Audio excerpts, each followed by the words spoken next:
And now we move on to the next session of the day, that is Cinema, a New Outlet.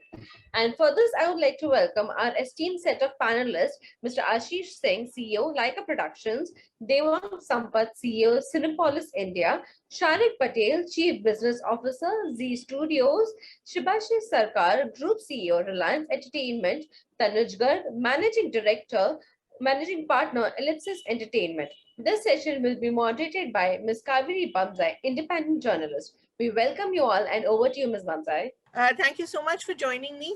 I think it would be an understatement to say that the last 16 months, the last 18 months have seen a paradigm shift in the way we are watching entertainment, the way we're consuming entertainment. Our whole lives have been turned upside down, and of course, entertainment is a part of the deal. But since all of you represent very, very diverse aspects of the whole game, I'd like to, in fact, start with Shibashish right away, since he's right in my line of fire.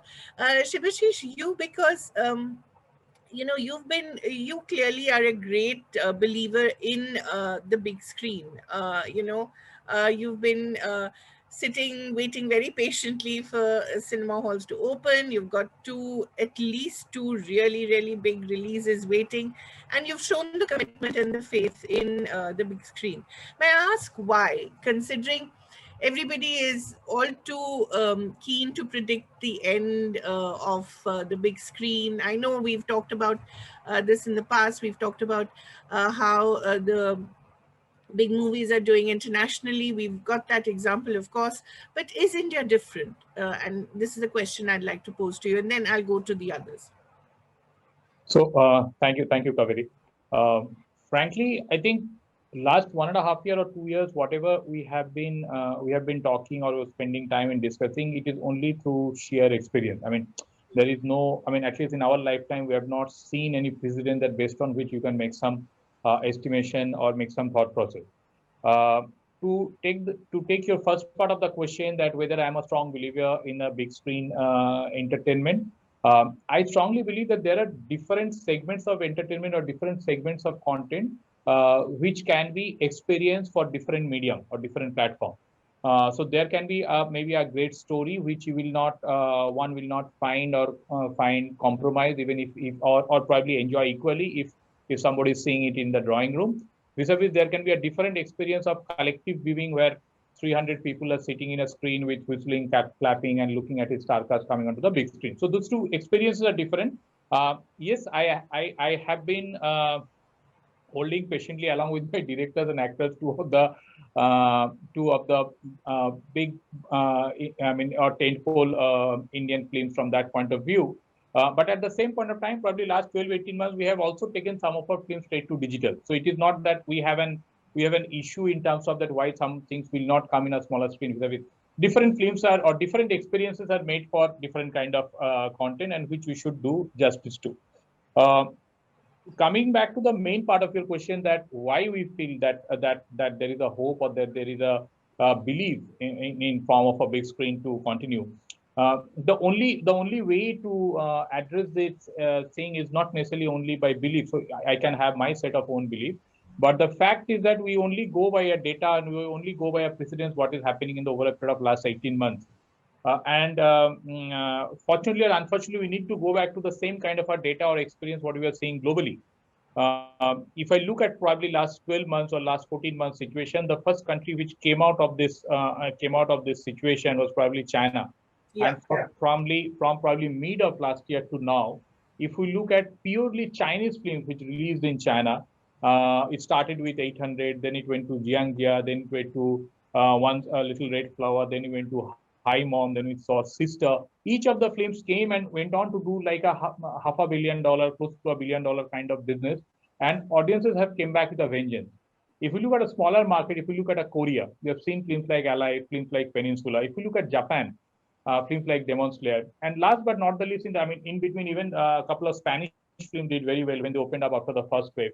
But last but not the least, last probably 8 to 10 weeks, what we are seeing in Hollywood or North American film, and they're doing significant numbers. Whether it's A Quiet Place 2, F9, whether we look at Black Widow, In this situation, movies going up to do $100 million box office, $150 million box office, it gives a confidence that audiences are back.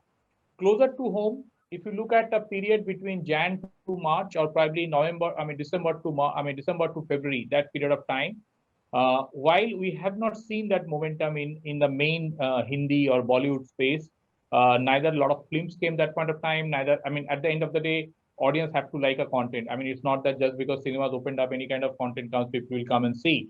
But we have not seen that much of footfall in the Hindi belt.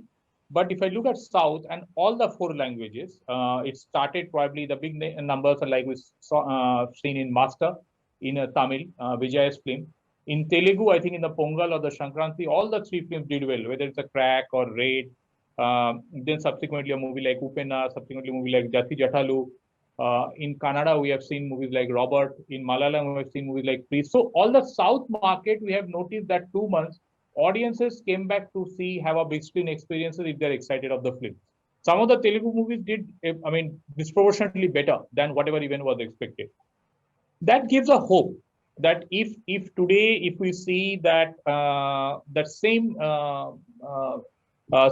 middle class community are thronging to every in a different language for a different content, if they're going and seeing film loving audiences, I don't think that will be very different from North as and when the situations opens up. So great believer and optimistic, and that's why we are waiting, and that's why. Devang, may I bring you in here, because you represent the exhibition sector, and I think one thing that we've noticed, that the South behaves very differently from the North. Is that something that we should consider when we look at cinemas reopening? Yeah, hi, Kaveri. So basically, Shubhashish has not left any single point for me to speak about, right from the movies from China, right from name of the movie in China to movies in Tamil, Telugu, and Kannada. So, but yeah, thanks for the background, Shubhashish. I believe, yes, talking about exhibition sector, as you know, Cinepolis operates in about 18 countries. And we have seen the trend going in a positive direction, right from the markets like Mexico to Spain, even Chile, the smaller market. So even North America, we've seen, even when they are dependent only on Hollywood, they are releasing about, say, 300 to 350 titles a year, versus in India we release like 1100 title in 2019. So when we're talking about 1100 titles are there, it's just our place to bet on which market to go first. Right. The South, yes, generates heavy footfall, but accordingly, either there's a price cap or the rentals are negotiated accordingly. So we look at each market as a place where how much revenues it can generate. Now, as we are talking, almost 70% of the cinema screens are allowed to open, with some few restriction, yes. But the cinemas are now gearing up to open as per the state government direction. But so the way I see Devang, if I can just jump in here, sorry. The whole idea is until Maharashtra opens, because Delhi is also open. Now, we're always told until Maharashtra opens, the big movies will not release. So there's still that issue, isn't it? Yeah, so you're right. For a big budget Bollywood movie to leave market like Maharashtra, which contributes almost about 15 to 18% of the total revenue, depending on the genre of the film, it becomes impossible for a producer to, having waited for so long, to start releasing the film. But like we say, that it is just that phase which will come. Slowly and gradually. Hollywood has announced their releases throughout the August. So every week we'll have a couple of fresh content coming in from Hollywood. On this Friday, we are starting cinemas from South, as you mentioned in your previous comment or previous question. So Hyderabad and Andhra Pradesh and Telangana will be starting cinemas, and they will be getting fresh content. So there are about, what we've been tracking is, there are about 40 films which are ready, mix of regional, Hollywood and Bollywood, which can come over next 2 months. And we are quite confident, yes, Maharashtra will take time. We are continuously engaging with the state government, explaining them how safe cinema viewing is compared to any other public gathering because of the double height that we have and the fresh air duct that we have installed in each of our cinemas. Government is taking a good note of it, and like all the other state government has done, I don't see Maharashtra would be that different. It's just a matter of nowadays and not weeks or months before Maharashtra gives a green signal. And Provided then, we don't once provided we don't have a third wave. You never know. absolutely, I mean, third wave is in nobody's control, and I what I also see is that, I mean, we've already seen second wave, which was so furious and so dangerous for many of our near one and dear one have lost their lives. So it was more attacking. But now with third wave, I think the best good part is the vaccination drive is on the peak. Right. So we are almost seeing in metros, out of eligible population, almost 45 to 50% people are vaccinated.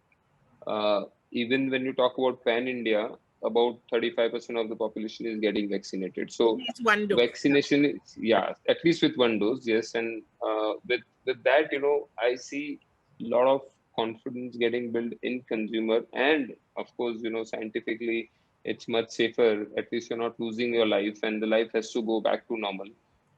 As I keep saying that when it's going to rain, you'll have to make sure that you go out with umbrella. So the mask and sanitizer is something that has to become our DNA, and that will continue. With the right protocol followed, I believe in India, the consumer will bounce back much more in number, like what we've seen with movies like Crack and Master, than what we see with international market.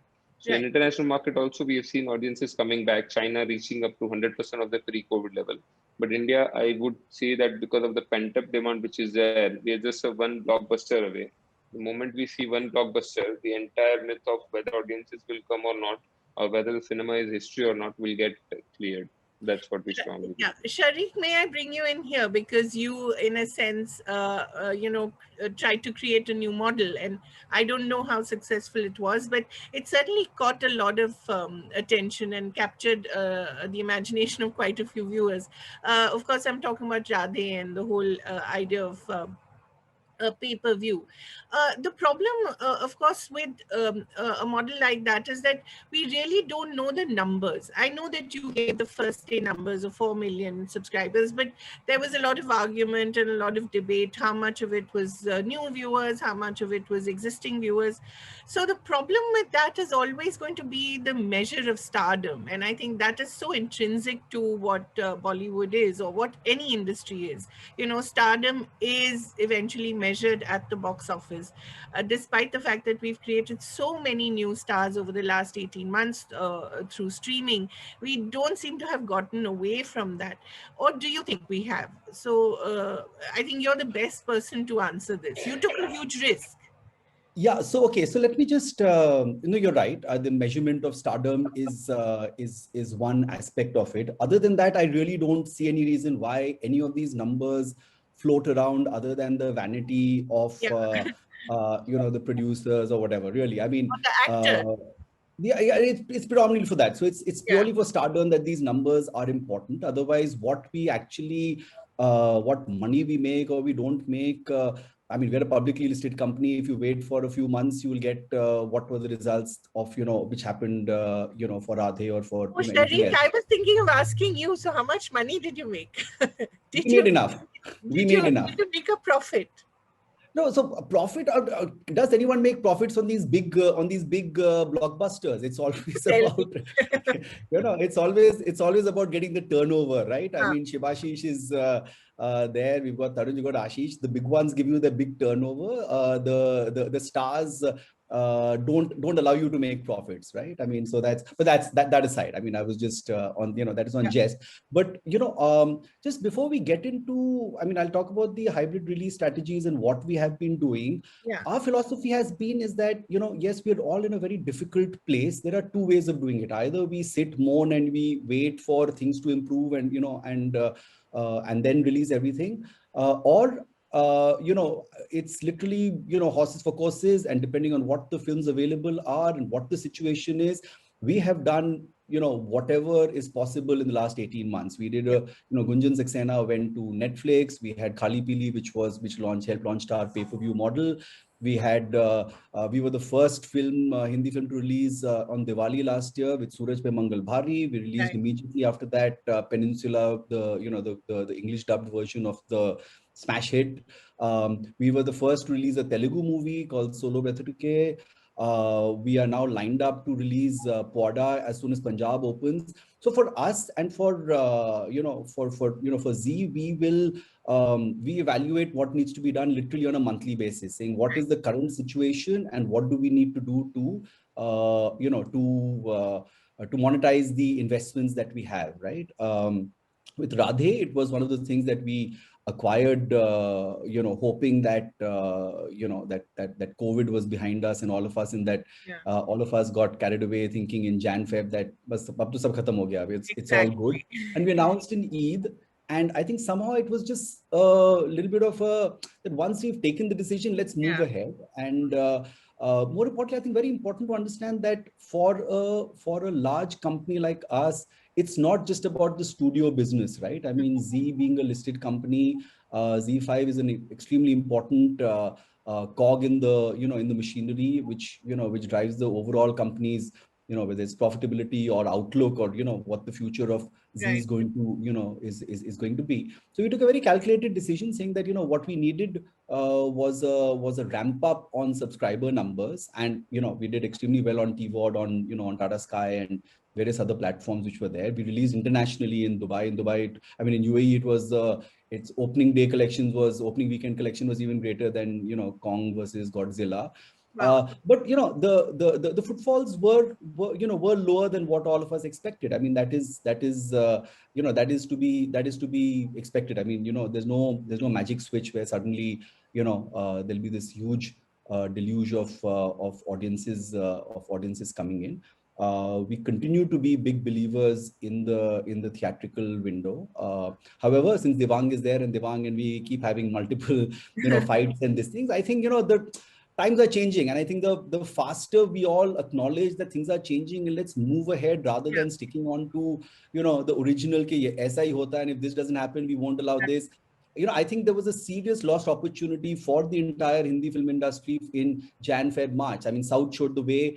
None of the Hindi producers really, it was only till March when Ruhi and Mumbai Saga came, and of course Suryavanshi was announced for April. We had a couple of movies which we were looking, You think they left it too late, Sharik? Yeah, I think it was, it's a classic thing. It'll improve, March will be better, April will be better, we'll do, right now, we just have to operate and depending on the products and what, how much each individual person's balance sheet or, P&L can take. You just have to keep moving on. You can't wait for, so I'm saying we'll be the first one with Poda to, which is a big A+ with Emmy work releasing, but we'll be first off the block, and we're happy to experiment and see what happens, and then we'll fight with the multiplexes for reduced windows in case people don't come. The vaccination drive really, I know Devang is, given the numbers of the single doses, but till that really doesn't, go into overdrive as such. Until everybody gets their second dose, people will still be a little wary. Absolutely.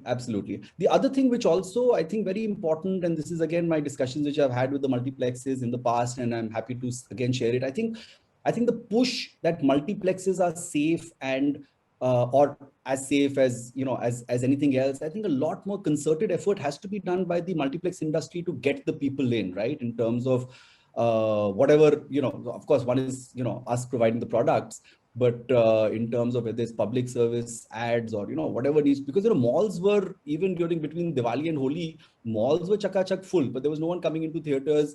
To the extent in Bombay, Delhi, that Sharik, that's very interesting, and I will eventually take that question back to Devang before I bring everyone in. But you're absolutely right, and the mall and the multiplexes have been talking in terms of the malls not, giving them the environment to push this as well, because they say that ultimately we're part of the retail business. We're not just an independent entity. So there's been a lot of back and forth between the malls and the multiplexes as well. Have you experienced that as well in your discussions? No, I think not so much. I think, I mean, I don't, Devang and team, all of them have got, I'm sure, multiple battles that they're fighting on rentals and things like Yeah, that. So yeah. it's a very unenviable position that they are in. Right.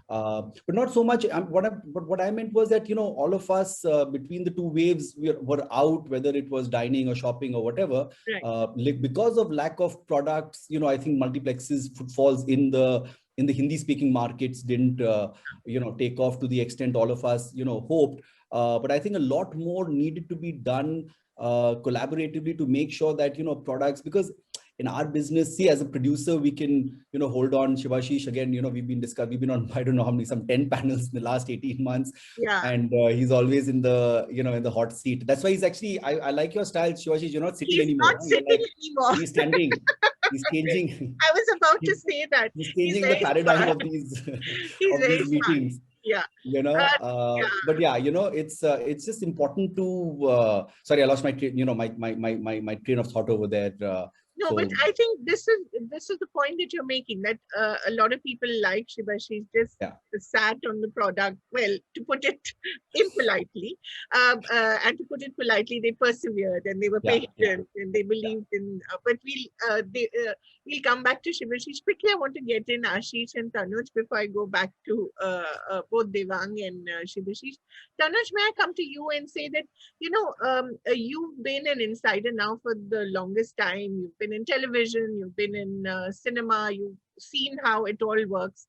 How do you think the industry is moving? There's still this enormous faith in the box office, and stardom somehow is linked, too intrinsically to the box office. When you talk to the actors, when you talk to the creative, to the talent as it's called, do you see a change in the way they operate? So when the lockdown just started last year and films started coming on OTT, I have to admit that there was a lot of resistance initially, from a lot of actors about films getting deployed on OTT. So in fact, the first question that we would ever get asked if we discussed the script with them was, "Ye film OTT pe aayegi ki theatrical aayegi?" That was the initial question that kept getting asked.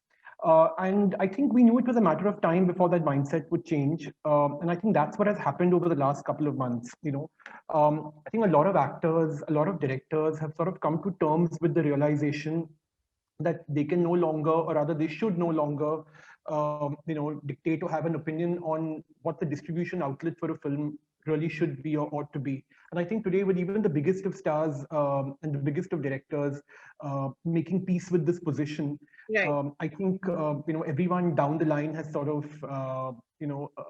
made peace with it as well. Though I think the only thing that troubles me, and I don't know whether Ashish and Shivashish and Sharik will agree with me, and even Devang, actually not so much Devang, because Devang is more on exhibition. But I think what this has unfortunately spawned, or what this has unfortunately given rise to, is this dual system of remuneration, which I find completely bizarre. I just can't wrap my head around it. I've had various actors and their managers telling me that, listen, if you release your film theatrically, you pay us an X amount of money. And if you release the film straight to OTT, then you pay us X plus 2, to which I arch my eyebrows and say, the logic being, and their answer is just very airy-fairy and wishy-washy, that, oh, because you go to OTT, you make much more money, and you're getting much more money because of our actor in it. And I mean, there's really no coherent. Really? That's very interesting, Tanuj. I would have thought it would be less, no? Well, I would have thought so too, or in fact, I would have just thought, why even have a dual system or a dual structure of remuneration? But it's given rise to that, not with everyone, I have to be honest, just with a few actors, it's given rise to that scenario. But that aside, I think actors have now started coming to terms with the fact that producers have to do what is right in the best interest of the film. And, other than a bit of lobbying and a bit of hustling, they really shouldn't have an opinion beyond that. That's the one thing we make very, very clear to talent when we share a script with them. And in fact, that's something which we even outline in our contracts with them, that the film could be OTT or the film could be theatrical, and that's the final call that we will take. So I think that's the first thing. Secondly, about the cinemas, I think someone on the previous discussion or in the current discussion, I completely echo the fact that cinemas aren't going away anywhere. I think cinemas are here to stay. I think it's just a matter of correction, a matter of time, before the community culture of watching cinemas, in droves and in dozens, will sort of bounce back. I think cinemas in India, as we all agree, is a community experience. It's a family experience, and there is really no substitute to that. I think watching it in one's living room versus watching it, in a cinema, followed by dinner and followed by a conversation of the movie that you've just watched, are two completely different experiences. So I think cinemas aren't going away. Having said that, initially there was this very hierarchical sort of behavior in the industry. If your movie was coming theatrically, then you were there, and if it was coming in OTT, it was there. Which is strange, because I think a lot of that has changed now. And I somewhere don't agree with that hierarchy. I think eventually, if a product, as a producer, if a product is high quality, and if a product is making its money back and generating a certain ROI, then how one releases that product basis the price one gets, should really be the call of the producer. I think and I hope Ashish and Sharik will agree with me that I think for us as filmmakers, it's great to have this alternative menu that has emerged in the last 1 or 2 years. We suddenly have multiple options. We're suddenly allowed to tell the stories we want to tell. Earlier ways, right, Tanuj? In ways that were earlier not available to you. Absolutely. So, for example, I'll just give you a very small example. We're doing a film which is starting next month with Tahira Kashyap, which Ashish is aware of, and it's got a mid-level or an upper mid-level cast, all terrific actors, but not quote unquote stars. We'll announce it shortly. Come on, make some announcements in this session. Nobody is giving me anything. No, we'll announce it. Unfortunately, our studio partners have requested us to keep mum on it for the moment. But maybe about a year or 2 years back, one wouldn't have thought of, one wouldn't even imagine a film like this probably getting made, right? But now with the advent of OTT, it's allowed creative professionals to tell the stories that they want to tell, because I think every story that one believes in deserves to get told. Right. So I think that's the plus point really of OTT. But having said that, I think just to sort of sum up what I have to say, cinemas aren't going anywhere. Yes, whether they, whether they bounce back in 2 months or 4 months or 6 months is really anybody's guess. But I think when they do bounce back, I think we're going to be back to the good old times. But just the one statistic that I would like to put out here, which actually somebody in an informal forum the other day, mentioned, and I think Devang can confirm that, is apparently in the last year or 2 years, almost about 1,500 to 1,800 screens have collapsed. When I say collapsed, I mean they've shut down. So does that mean that we have to recalibrate the 100 crore? I mean, the typical 100 crore club that was created within the industry by the industry. Is the 50 crore mark the new 100 crore mark, or does that matter? I think that's the question. That would just be worth pondering over. Thank you, Tanuj, for giving me that question. Can you put the camera properly? We can't see your face, Tanuj. Okay. Thanks. Ashish, may I quickly put that question to you as well before we go into the north-south issue? Because, you have a very interesting mix of mostly southern productions, but you've also started a lot of Hindi, a couple of Hindi movies of late. But do you think you can take this question that Tanuj has put? The question of the collapse of this many single screens, especially in the south, you have a lot of single screens, and people, those tend to behave differently. You want to take that question? Yeah, sure, Kaveri. So basically, let's also keep in mind the single screens that have collapsed are single screens that didn't actually add a lot of value. Okay. So while the number sounds very big, or 1,500 or whatever Tanuj spoke about, purely in terms of business, and this is something that Devang can kind of confirm, the business probably is between 2 to 3%. In terms of the overall business. Because and where would most of these screens be? In the south or in the north? All over India. Okay. Because the problem was the same. In fact, South probably had a few releases that did well also. So South didn't really face this challenge. But up north, even in Maharashtra, a lot of the states where there have been no releases, the exhibitors have had their own share of problems.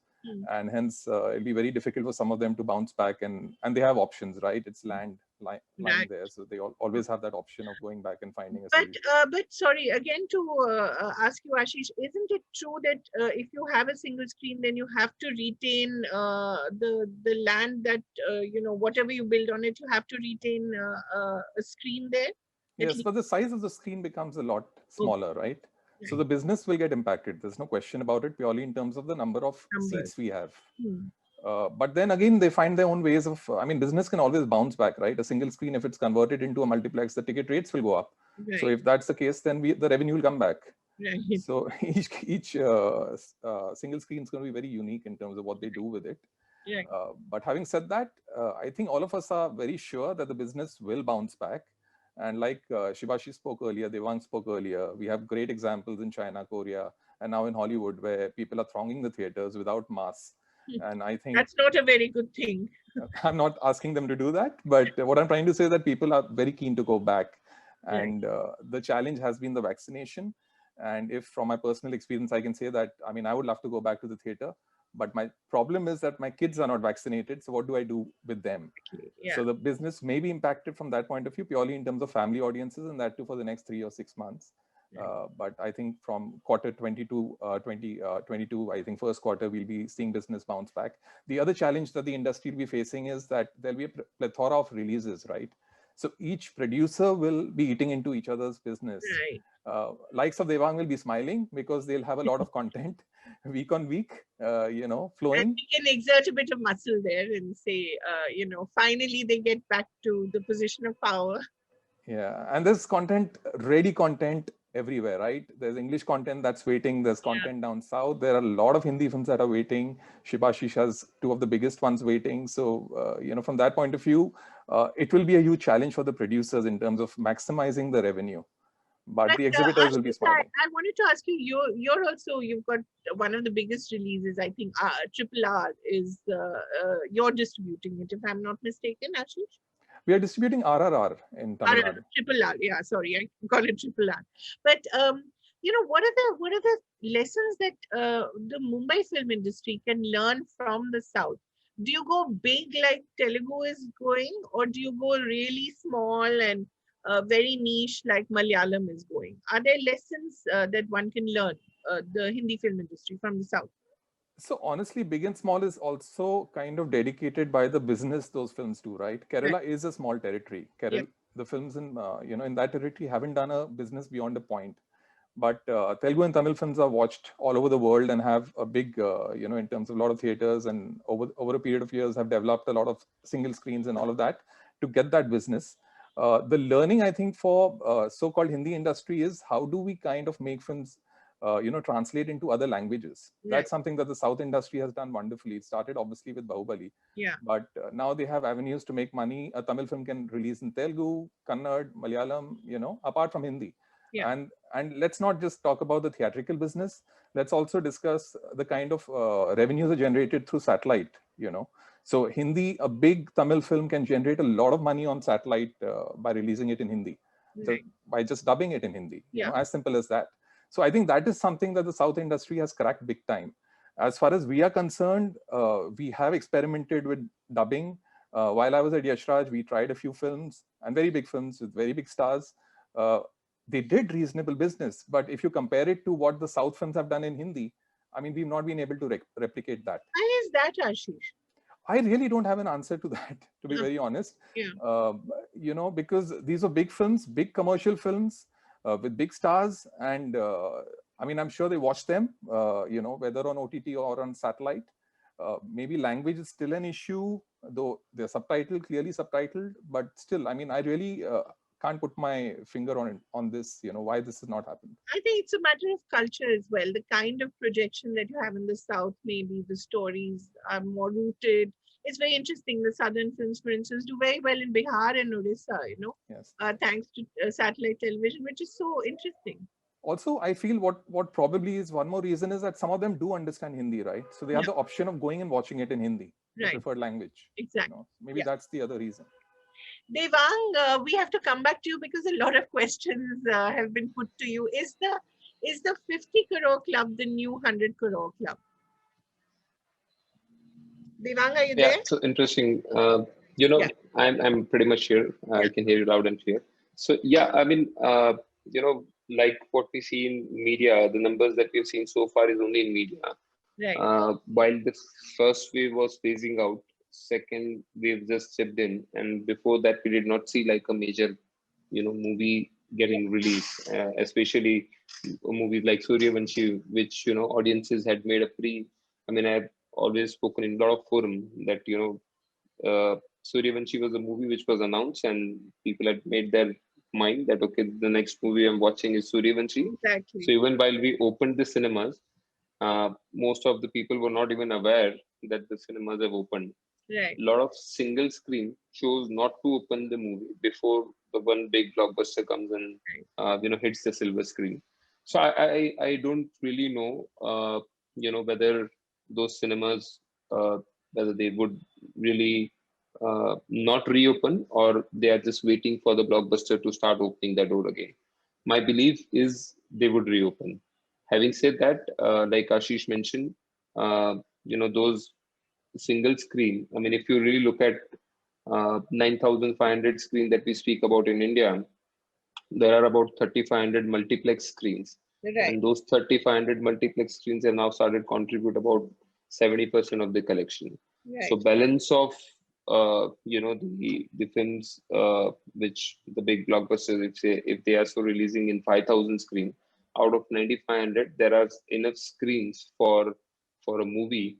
I would only say that when we talk as an exhibitor with producer, we are no more talking about 100 crore. Now we have already have a benchmark of 300 crore. So we start talking about 300 crore, and how do we reach 500 crore? Right. All the exhibitors are now looking at an expansion, of course, which is temporarily suspended because of the losses that we've incurred so far. I believe that the expansion is something which may take a pause for a probably at least few months, if not a full year, and then, you know, the business will be as usual. What I know, for the matter of fact, you know, the top three chain in the country, I mean, couple of them are on the public domain. Yeah. When you know, the cinemas were allowed to open, 100% of the screens were operational. Likewise for Cinepolis.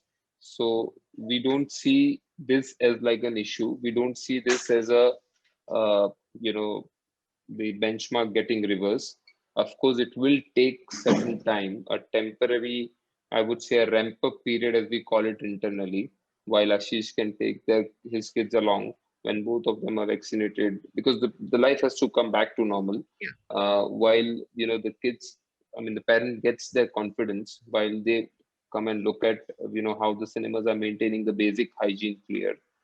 And I'll tell you, this is a circle. I think one of your question also was, Kaveri, on you know, the mall developer. But if you really look at from an exhibitor point of view, what we did during this entire lockdown, we started first liaising with the government, Right. begging them, let us open, let us open. We are the safe place to go. World over, cinemas are opening, and let us open.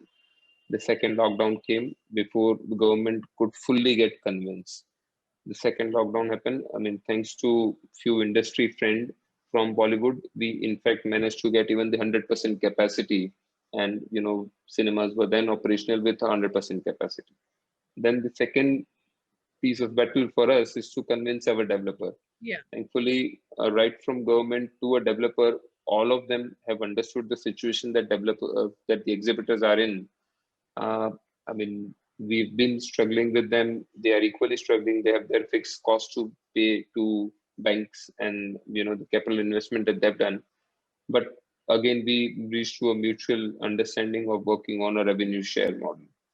So a lot of renegotiations have happened of rentals. So on first phase, as I've told you, 100% of them. When I say renegotiation, I would call that as a temporary arrangement, Right. while the movies supplies are getting restored. And see, unlike what has happened for other retail, I mean, if you look at the moment government announced that okay, you can start from tomorrow, the other retailers had their stock filled. They opened the shutter and started selling. Right. Most of the other retailer in January and February have increased their sale from, you know, the last year. So year on year, same store growth had increased. because of sale, because of a lot of promotion that they engaged in. And all that. There was a huge pent-up demand. But I mean, unfortunately for us, we did not have any content. So then, our third step is to, like, first is government, then the mall owners, then we come to all of my friends in the call, practically, talking to them and making them understand we are getting ready. Why don't we bring in content? And, like I mentioned previously, I mean, I would like to give full credit to Reliance for holding on to their content. We believing in cinema as a medium. I mean, most of them, and like Sharik mentioned, there are films which are made to be, released. I mean, they're made for release in the silver screen only, and he has also been holding on a lot of content. So eventually, we all will see. That's our third step, and the fourth step is to convince consumer. So we are going through this entire cycle where there are 4 steps of convincing which requires, and all these 18 months, we have thoroughly realized that those 4 steps needs to be checked correctly for us to, not get that 100 crore benchmark to 50 crore, but to talk about 300 crore. Devang, your next step is going to be reducing ticket prices when you talk to consumers. Yes, we are lowest in top 40 countries. That's what I can tell you, and it will further go down. Unfortunately, Kaveri, we all live in Bombay, Delhi, in the area where the ticket prices are highest. But I mean, if you really go down deeper, the average ticket price for Inox, PVR, Cinepolis, the top 3 chain, and since they are also in the public domain, it's 200 rupees. Yeah, that's now, so what basically we are saying is there is a demand for 70 bucks. There is a demand for 1,000 rupees ticket, and based on what consumer can afford to pay, and also what demand they have created, we price ourselves accordingly. If I start charging in my Andheri cinema ticket price of 100 bucks, probably developer will kick me out and say I might as well run a commercial office here than a cinema hall. So it's a demand and supply issue, and ticket price is just a myth. I mean, depending on the movie. Devang, as a consumer, I'm okay with ticket price. Just reduce the popcorn price, man. Oh, yes, I was about to say that. And 250 rupees for that tub. Oh God, that's and for water in the cold drink.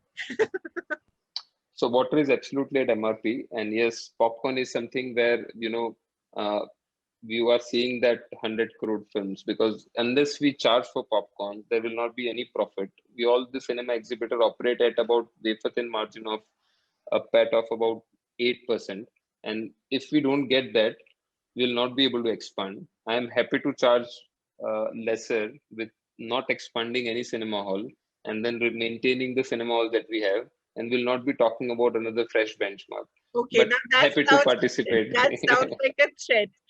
Okay, quickly, sorry, Shubhashish, may I bring you in, because all the roads lead back to Suryavanshi and 83. May we quickly talk about how long are you going to wait, and when are we finally going to see them being released? And Devang, please listen closely and hold him to it. Okay. Devang is aware, because probably in last 18 months we have made so many discussions and so many times we have met. One good thing I think about this is that everyone seems to become very friendly with everyone else. So I'm glad. Right. Yeah. So, actually, I can answer that on Shubhash's behalf instead of listening. Go ahead, Shubhash. That's okay. Yeah, Shubhash. So frankly, Kaveri, I think we have been just waiting for Maharashtra to make announcement for opening. And once Maharashtra makes that announcement to opening, this size of films, you will need at least preparation time of at least a month in terms of campaign. Okay. And then looking at whatever is the probable dates. We are not making any estimates, because last 18 months we have announced the date 4 times. We have postponed it 4 times. We announced from between, if you talk about Suryavanshi, from first it was in March, then it was in Diwali last year, then it was on, this April we announced, and third. So I think there is no point unless all the states open up and we make those calls. Not only Suryavanshi and 83, I think even Yash Raj is holding some 4 or 5 interesting films. So in the Hindi market, if we look at it, there is an interesting set of big budget films standing, and also a second level of films which started shooting in the last year. I mean, these are the films which started in 2019. But then there is a list of films which all big stars like with an Akshay, Ajay, everybody has worked on certain number of films which have 2020 Bell Bottoms and all those, right? A lot of films are there. So I'm sure that now if the cinema is opened and hopefully if we don't find recurrence of another wave, at least from the flow of content, we don't foresee actually there's more content. So there'll be a lot of people have to accommodate each other, collaborate each other and more. Tanuj, I wanted to bring you in here. This whole idea, because after all, these are films that are from 2019. And I know I've put this question to Shubhashish as well before many times. Is there a sense that we might have content that has got dated? Haven't audience tastes changed a lot in these past 18 months? Do you feel that they'll still go out to watch something that was actually made in 2018, 2019, maybe 2018 in?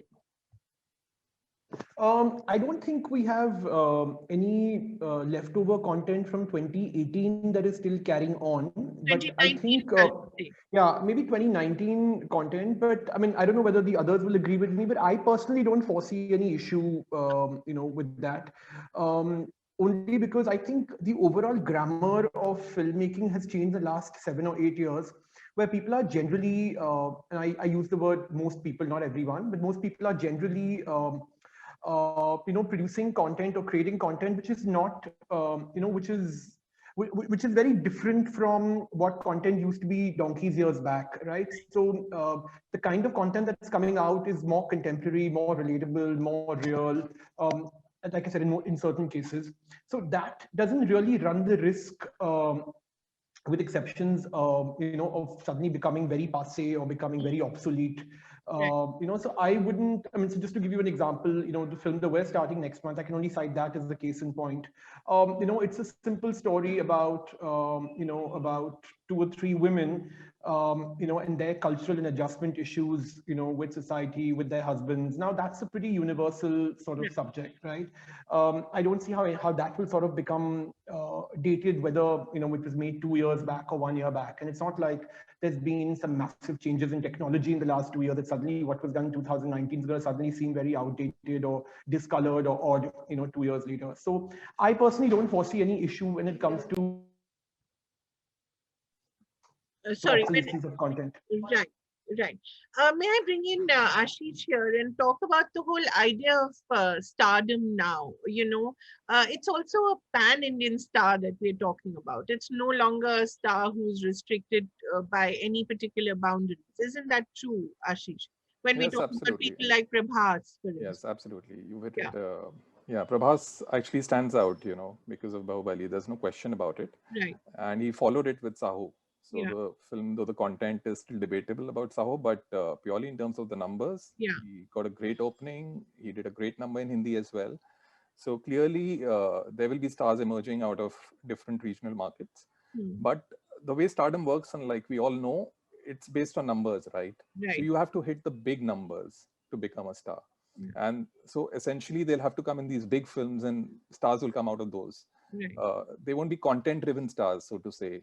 So a film that may be really well-liked, critically acclaimed, will do a reasonable business, but that won't instantly make them a star in any of the markets. I mean, in the other market is what I'm talking about. So Fahad Fasil will still remain an actor rather than a star, Yes, and this happens in our industry as well, right? The Hindi industry. Yeah. I mean, there are a lot of actors, without taking names, they will always remain great actors through their life, but will never become a star. Right. And on the other side, there are some stars who may not be great actors, but are running because they have a fan following. They've been very good with their choices of films and they do deliver as far as the box office is concerned. Right.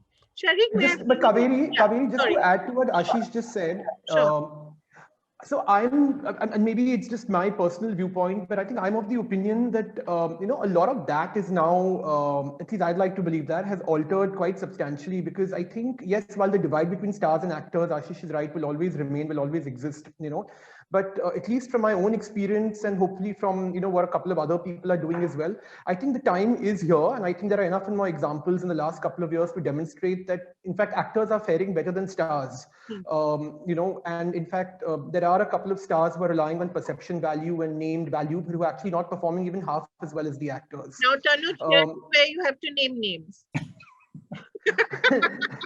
I mean, I think this is a close-knit forum. So I think everyone here knows, who I'm referring to, and I'm sure we all have our own examples, over here.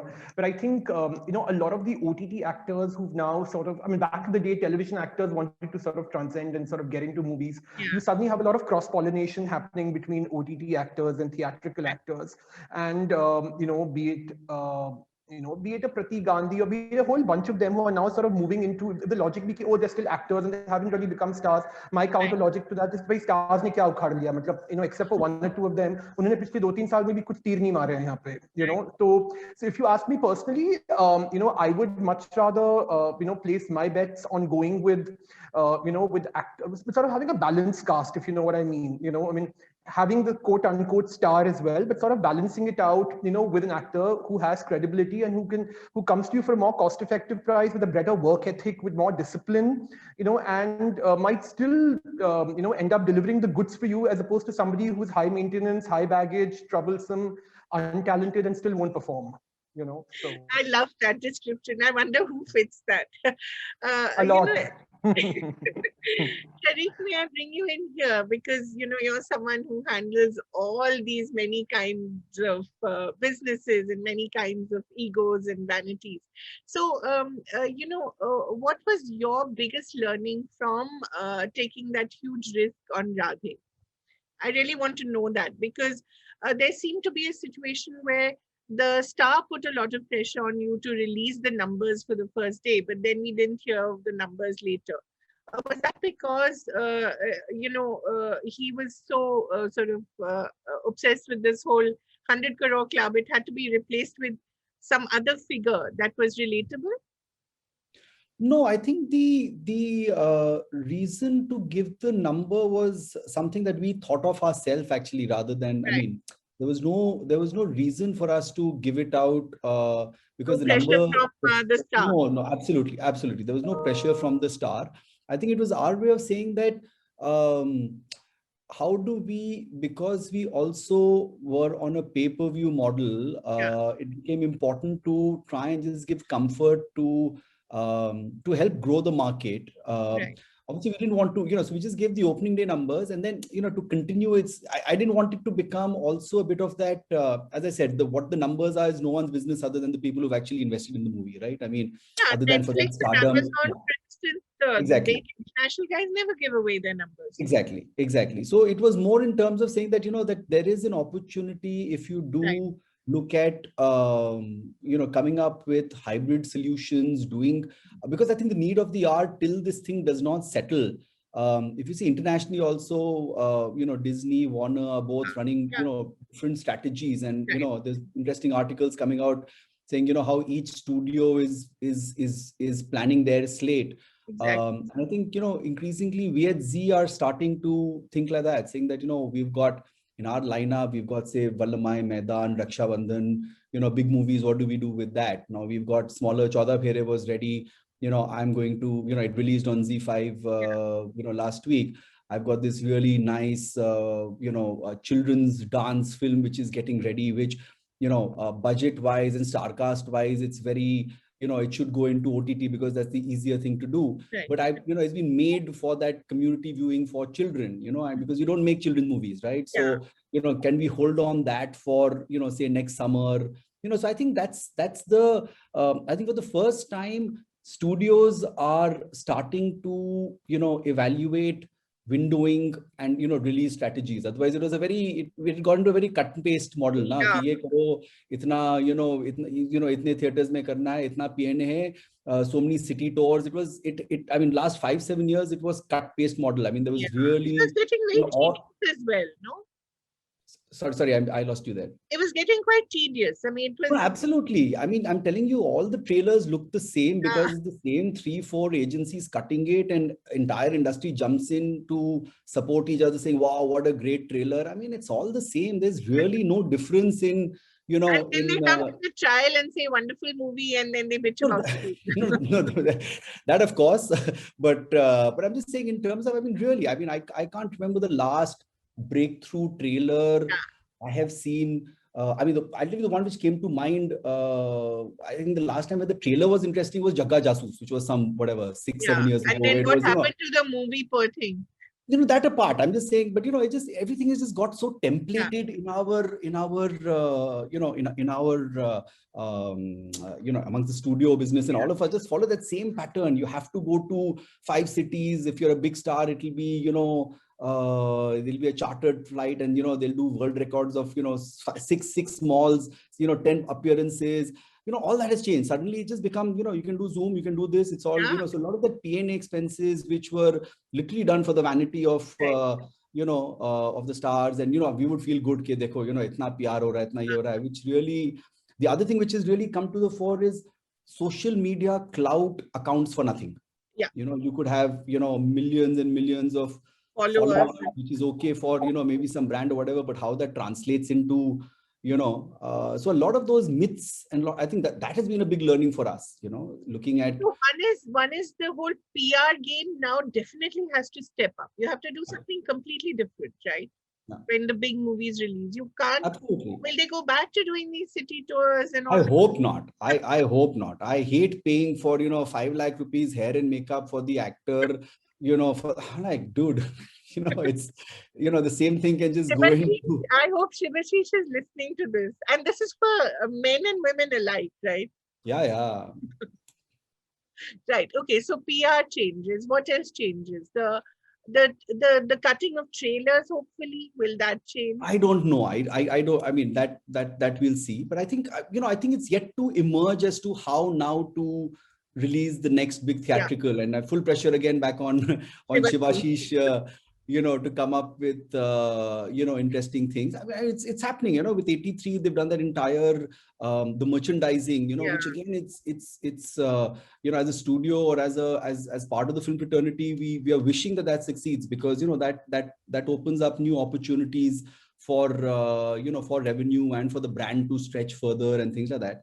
So I think, you know, we are yet to figure out how this will emerge, but I hope we, you know, emerge with better ideas and better ways of promoting movies and, you know, placing our films for the audiences. I want to quickly get back to you on the social media cloud. Let's talk a little about that, because there's so much debate on, you know, the number of millions and millions of followers on Instagram and Twitter. Doesn't account for anything eventually. No, you know, I think we're getting a little carried away. I think it's, you know, whether we are using them as, you know, promotional, these things, we ourselves have multiple influencers we use to promote movies and things like that. The social media clout of the artists themselves are, you know, large in a lot of, you know, are large in a lot of things. I know of places, or we've had discussions, and, you know, when there are certain producers who will come to us and say, you know, we'll take this person primarily because acting to theek hai, but, you know, 10 million followers are there, and, you know, that kind of. Right. And, you know, and a lot of managers we are seeing is saying that, you know, the pricing of this person should be higher because look at the social media clout the person has. And I'm like, you know, if they can't act, or if they can't, you know, how does that matter? It's not a, so I think everyone's trying to, you know, push their own agendas. I think we just have to distill through the bullshit and make sure that we don't get carried away by, you know, by these false, I would say false narratives, but these narratives which are being created, right? So. Right. Okay. So I think we're running out of time. Last thoughts, each one of you, please, beginning with Shivashish, who's in the hot, not in the seat anymore, but hot table. One thing that you hope will change when we come out of this, and if we come out of this alive and able to watch movies again on the big screen, starting with Shivashish.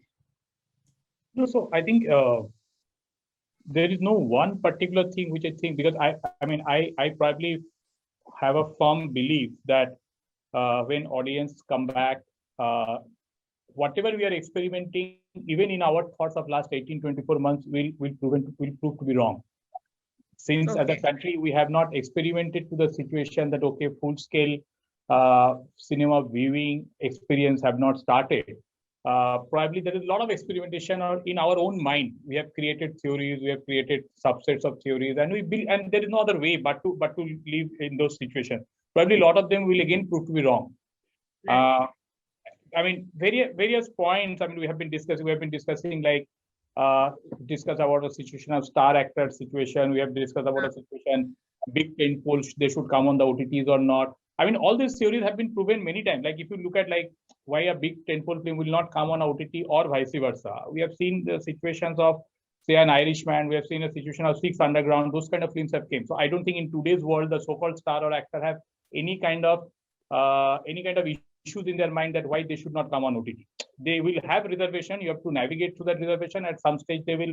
Even in India today, when Ajay and Akshay are doing shows for the platform, so that division is not there. Hasn't Akshay been doing that show for about 4 years and still nothing has come of it? Which is fine. I mean, I have a director who has announced a show 6 years back. I mean, 2013. I'm releasing in 2022. First got greenlit in 2013. We came into the picture 2016. It may take 7 years, 8 years, 9 years time something to happen. Right. Ajay's show is coming out. Ajay will start shooting in very soon. Yeah. So the theories which we have created for ourselves that probably this will work, this will not work, will be tested once all the mediums will be on their on a same drawing line, on the same start point. Then probably we have to see. I agree a lot of stuff what Sharik has been saying, that probably a lot of useless stuff which you do in terms of marketing probably will not happen. Probably more smarter kind of communication should happen. Ultimately, the 130 crore population, the best film gets a footfall of 3 to 4 crore people. So there's a long opportunity to go, right? But I will probably like to believe that at the end of this, we don't change too much. As a consumer, we don't change too much. I like to have that coming back to a dark hall and enjoy a film, as well as enjoy a film in a smaller medium in my drawing room, in a different kind of a film, different kind of experience. So I don't want too much experimentation to happen, at least from a consumer behavior point of view. Yeah. Ashish, what about you?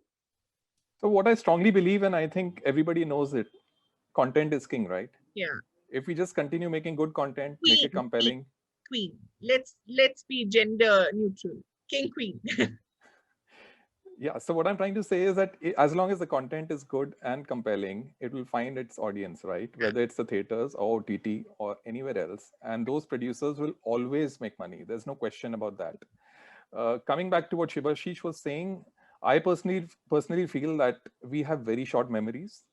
2 years down the line, when COVID passes, people will forget. We saw it in January when people were traveling to the likes of Maldives, Kashmir, and everywhere. They had forgotten about COVID. Same thing is going to happen to our industry as well. But we have to get out of it, obviously. Third wave is not in anybody's control. But the minute we get out of it next year, at some point, people will be thronging the theaters. And everything that used to run earlier will continue to run. I don't think anything has changed in the last 1 year where we feel that, oh, things have changed dramatically. The tastes have changed dramatically. I've heard a lot of that, while at OTT, that now people are used to OTT. They will not watch films in the theaters and all of that. None of that is going to happen. Make compelling content. People will throng the theaters. Make good content. People will watch it on OTT. There's no question about that as well. So that's it. Content is king. While at Netflix, I learned one thing: good content and good stories can be made anywhere and they'll be watched everywhere. So that's something that we need to follow. Netflix isn't doing very well in India. They seem to not understand what Indians want. Well, honestly, I don't want to comment on that, but having been inside Netflix, I know that content is performing. So while people tend to compare Netflix with the US Netflix, purely in terms of numbers, a lot of the content is being watched. A lot of the content is acquisitive, and it's always easy to pull somebody who's up there, pull that company down. But as far as I know, Netflix is doing wonderfully well in India, and the content is also hugely being watched by everybody. Right. Okay. Great. Sharik, maybe ask you one thing. I just want cheaper popcorn. That's what I think the first change that should happen is, so that, people come back. I think that could be a whole marketing, this thing, come free popcorn. I think that could be a good way of getting people in. So cheaper and fresh popcorn. And fresh popcorn. Yeah, that's very important. Devang, this has to come to you. Is Devang So there? so it will be free popcorn and fresh popcorn. Excellent. Tanuj? I'm just going to carry on from what Ashish said. Really, I think it's just about being able to make clutter-breaking content, at the right prices, and not sort of entirely falling prey to the star system, and sort of cutting a little bit of the delusion about 200 million, 100 million, 50 million, 1 billion. I mean, I think all those statistics are hugely questionable. So not to sort of get swayed by those, and just focus on on creating good content at the right price. Right. I'd like to just add over here what Tanuj said is absolutely right. I think it's very important, especially for the next 6 months when films release, the trade analysts and everyone just keep their mouth shut, because a lot of this poking happens. It's underperformed. This is a problem that gets the stars even more worried. That is why they'll delay releases. It's a problem. I mean, any movie coming out, releasing as soon as theaters open, the producers and studios and the stars of those should be lauded for taking that step, because they're helping in revival of the industry rather than, it's, I mean, in any case, we all know what we're talking about. So. They need to be given supply of free popcorn forever. Correct. Okay. Thank you all, gentlemen. It was such a pleasure to talk to you. Thanks, Kavi. Thank you, Kavi. Thank you, Bye-bye. everybody. You can call it KUEEN. Content is queuing. Yes. Thanks so much. Thank you, Anil. Bye-bye. Bye-bye. Bye.